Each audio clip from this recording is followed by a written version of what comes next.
اسلام کو مانتے ہیں مگر اس پہ جزوی اعتراض کرتے ہیں، اس کی کچھ شکوں پہ اعتراض کرتے ہیں، کچھ پہ مرد کرتے ہیں، کچھ پہ عورتیں کرتے ہیں۔ سوال یہ پیدا ہوتا ہے کہ وہ شکیں امپورٹنٹ نہیں ہیں، وہ جو اجزاء امپورٹنٹ نہیں ہیں، وہ باتیں امپورٹنٹ نہیں ہیں جن پہ آپ اعتراض کر رہے ہو۔ امپورٹنٹ تو یہ ہے کہ کیا آپ خدا کو مانتے ہو کہ نہیں مانتے ہو۔ اگر آپ اللہ کو مانتے ہو تو پھر کیا آپ اللہ کو یہ کہنا چاہتے ہو کہ تم ایسے عقل والے نہیں تھے کہ ہمارے مسائل کا پورا ادراک کرتے؟ کیا آپ یہ اسے کہنا چاہتے ہو کہ آپ کے نماز میں کوتاہیاں، آپ کے انداز میں کوتاہیاں رہ گئیں، آپ ہمارے مسائل کے پر پورے حاوی نہیں ہو سکے، آپ نے جو کچھ فالتو چیزیں رکھ دیں جو ہم نہیں مان سکتے؟ تو یہ یاد رکھیے کہ دنیا کا کوئی قانون ایسا نہیں کہ جس سے سارے لوگ اتفاق کریں۔ کوئی قانون ایسا نہیں، نہ سارے امریکن لاء سے اتفاق نہیں رکھتے، سارے برٹش لاء سے اتفاق نہیں رکھتے۔ ہمیشہ کچھ لوگوں کو کسی نہ کسی طریقے پر کسی نہ کسی قانون سے اختلاف ضرور ہوتا ہے۔ But the question is not whether one bit of law is right or wrong. Question is, do you believe overall in that law or not?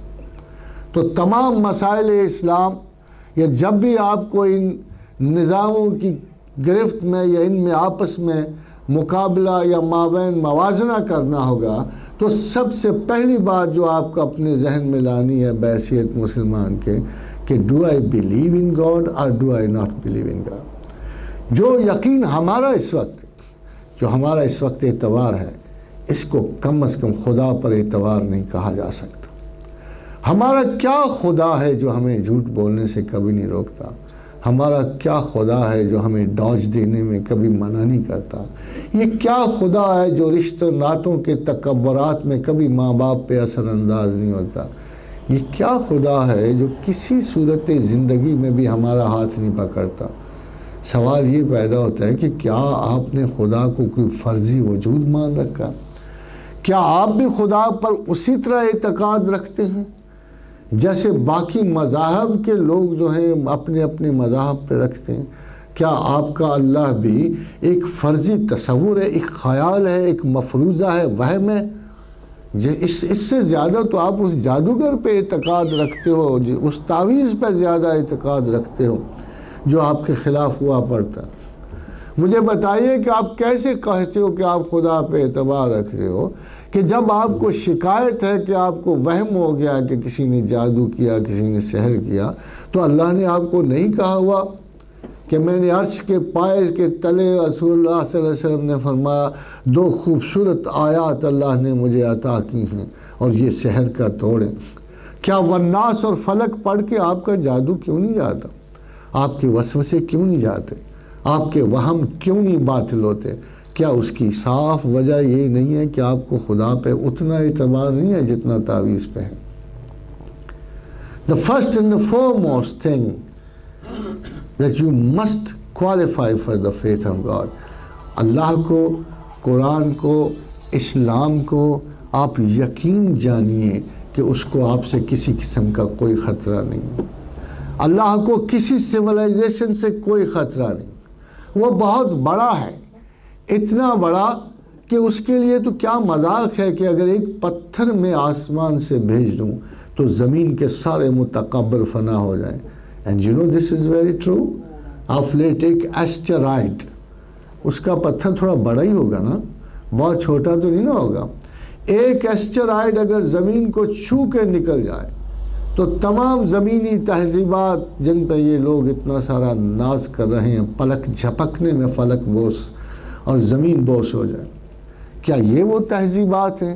کیا اس اللہ سے لڑنا چاہتے ہیں کہ جو سورج کو چراغ کہتا ہے، اس آسمان کو، جو اس فلک کو جس میں 2 ارب سورج صرف ایک گیلیکسیز میں محفوظ ہیں، اس کی اتنی بڑی کائنات ہے کہ آپ کی زمین بقول رسول اللہ صلی اللہ علیہ وسلم سے پوچھا گیا کہ یا رسول اللہ ہماری زمین کی حیثیت کیا ہے اس کائنات کے مقابلے میں؟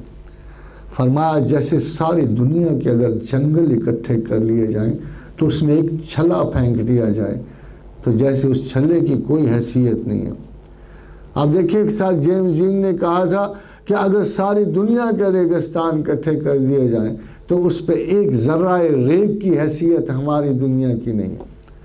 اتنے بڑے خدا کو how lightly do we take Allah, how lightly.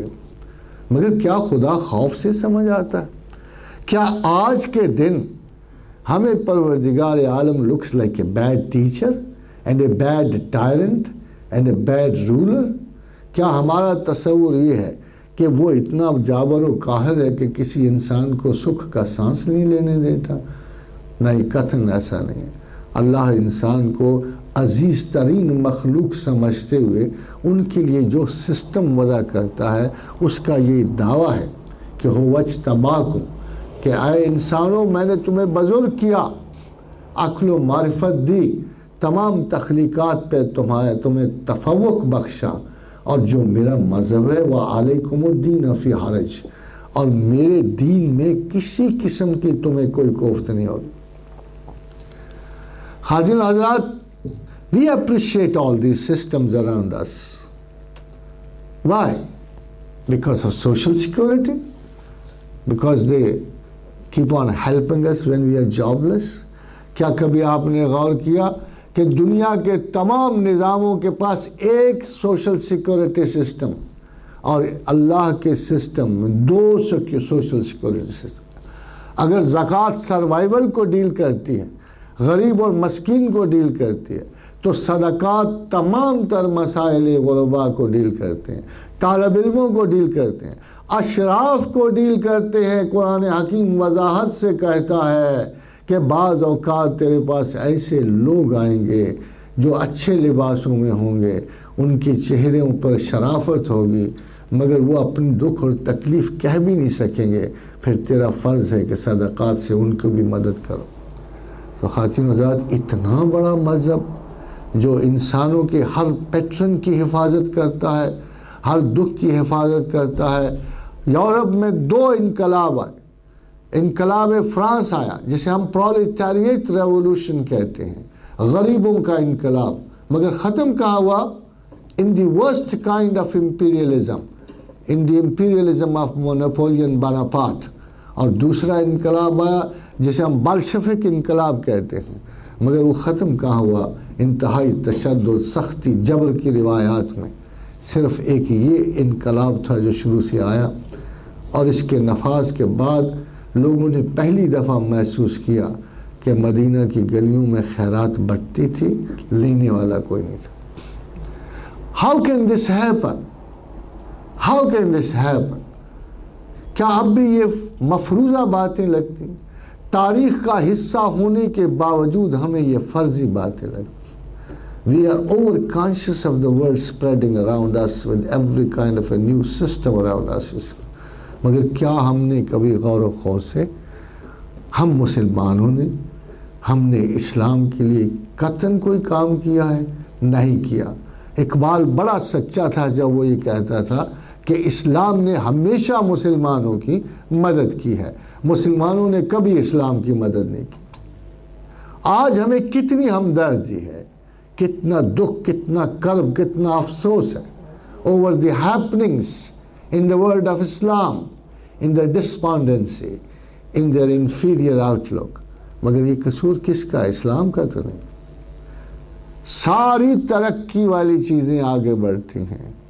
آپ یقین جانو کہ ترقی آگے جانے کا نام ہے، سینچری ٹو سینچری، اور مسلمان کی ترقی پیچھے جانے میں ہے. To simplify their manners, to act on the verdict of God, to know about the Quran.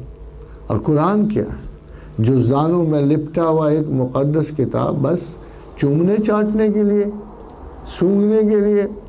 خوف کے مارے ہوئے مسلمان اس کے قریب نہیں جاتے. یہ کتاب تخلیق ہے. اللہ نے اس میں خلقت کی تعریفیں بیان کی ہیں. Topmost realities of this universe are expressed. Sciences have not yet reached the verdict of the Quran. Quran is far ahead than these things.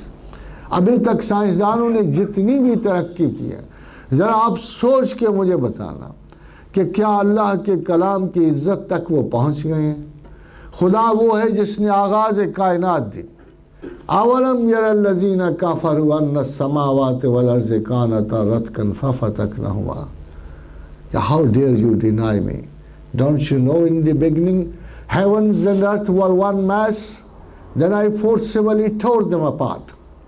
وَجَعَلْنَا مِنَ الْمَاءِ كُلَّ شَيْءٍ حَيٍّ, and I created all.